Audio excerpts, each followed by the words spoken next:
സംസ്ഥാനത്ത് തെരുവുനായ ആക്രമണം വർദ്ധിക്കുന്നതിന് കാരണം പ്രതിരോധ പ്രവർത്തനങ്ങളിലുണ്ടായ ഗുരുതര വീഴ്ച.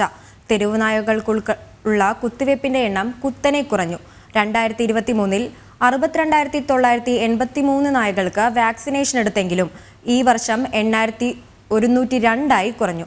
മാത്രമല്ല, സംസ്ഥാനത്ത് ആകെ പ്രവർത്തിക്കുന്നത് 15 ABC സെന്ററുകൾ മാത്രമാണ്.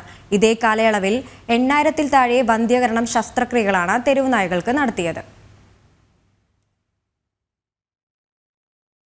സംസ്ഥാനത്തുടനീളം തെരുവുനായ്ക്കളുടെ ആക്രമണം ഭയാനകമാം വിധം വർദ്ധിച്ചിരിക്കുകയാണ്.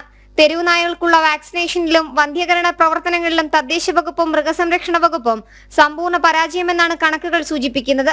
2023-ൽ 62,983 നായകൾക്ക് വാക്സിനേഷൻ എടുത്തെങ്കിൽ ഈ വർഷം അത് 8,102 കുറഞ്ഞു. 2022-ൽ 50,180 നായകൾക്കാണ് വാക്സിനേഷൻ നൽകിയത്. സംസ്ഥാനത്ത് ആകെ പ്രവർത്തിക്കുന്നത് 15 ABC സെന്ററുകളാണ്. ഇതേ കാലയളവിൽ 8,000-ൽ താഴെ വന്ധ്യകരണം ശസ്ത്രക്രിയകളാണ് തെരുവുനായകൾക്ക് നടത്തിയത്. 2023-ൽ 19,260 തെരുവുനായകൾക്കും 2024-ൽ 20,745 നായകൾക്കും വാക്സിനേഷൻ നൽകിയിരുന്നു. തെരുവുനായ്ക്കളെ നിയന്ത്രിക്കുന്നതിനുള്ള മറ്റു പദ്ധതികളും ഇഴിഞ്ഞു നീങ്ങുകയാണ്.